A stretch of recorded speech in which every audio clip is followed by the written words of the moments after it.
Aujourd'hui, on est avec la 5e génération de Nissan Micra, donc la citadine de Nissan, cousine technique de la Clio, même si cette Micra emprunte les dessous techniques, la plateforme de la 4e génération de Clio, donc pas l'actuelle. Cette Micra a été lancée en 2017 et en 2019, elle a eu droit à une petite modification au niveau des motorisations.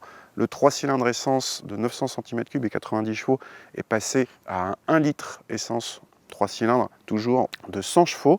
Et ce moteur peut être associé à une boîte mécanique à 5 rapports, ou bien, comme sur notre modèle d'essai, à une boîte appelée Xtronic. En fait, c'est une boîte à variation continue, ce n'est pas la première fois qu'on voit ça chez Nissan.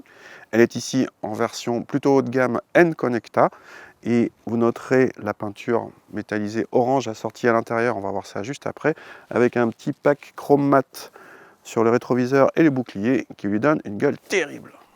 À l'intérieur, on retrouve donc l'orange de l'extérieur via un pack à 350 € qui évite le sempiternel noir des habitacles et la traditionnelle austérité. Bonne surprise en plus, la qualité de présentation est tout à fait correcte, avec des plastiques moussés sur la partie supérieure de la planche de bord. L'écran central tactile repris du Qashqai comme le combiné d'instruments contribue à positionner la Micra comme une citadine plutôt flatteuse. On notera les petits haut-parleurs dans l'appui-tête conducteur qui donnent la sensation d'une spatialisation du son, mais uniquement en mode musical, pas sur une chaîne d'infos par exemple. Les autres passagers en sont privés.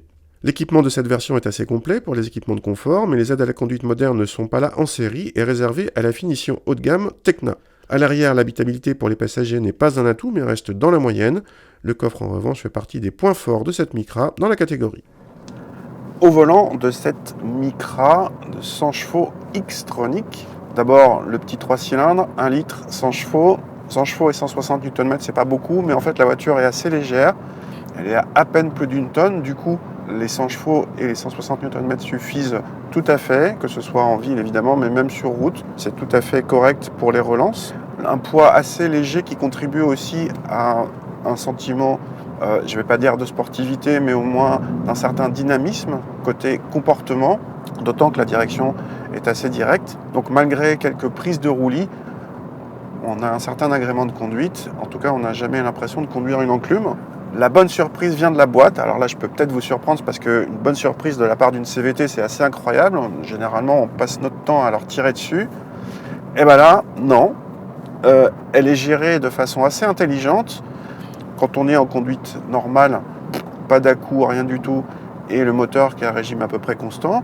Quand on appuie fort sur l'accélérateur, la boîte fait comme si elle passait la vitesse.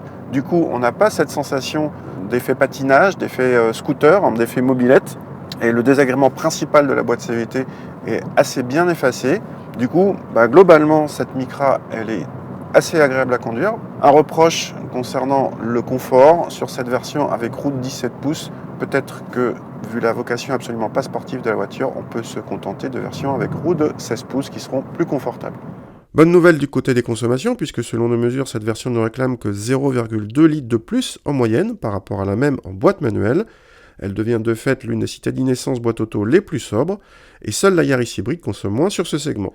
En tarif, la Micra à variateur est proposée à partir de 17 390 € en entrée de gamme, et notre modèle d'essai monte à 20 590 €, dont 1 200 € pour la boîte Xtronic. Signalons pour finir que la Clio 5 doit prochainement recevoir le même ensemble moteur-boîte avec, espérons-le, la boîte Xtronic aussi réussie.